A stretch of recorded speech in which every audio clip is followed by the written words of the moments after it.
আমি যখন মন্ত্রী হই তখন সকলের বাংলাদেশের মন্ত্রী হিসেবেই আমি নিজেকে মনে করি। চলে গেলেন ৬৯-এর গণ অভ্যুত্থান ও মহান মুক্তিযুদ্ধের অন্যতম সংগঠক তোফায়েল আহমেদ।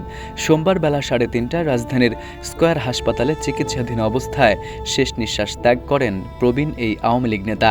পরিবারের সদস্য ও ঘনিষ্ঠজনেরা জানান, দীর্ঘদিন ধরে বার্ধক্যজনিত নানা জটিলতায় ভুগছিলেন তোফায়েল আহমেদ।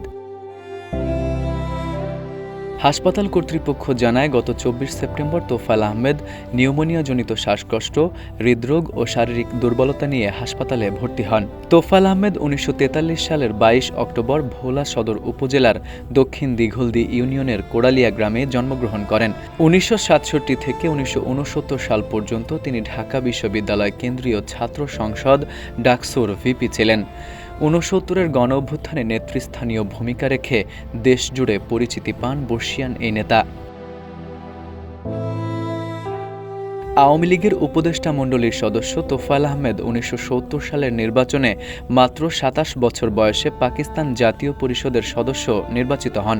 ৯ বার সংসদ সদস্য নির্বাচিত হওয়া তোফায়েল আহমেদ একাধিকবার মন্ত্রী হিসেবেও দায়িত্ব পালন করেছেন।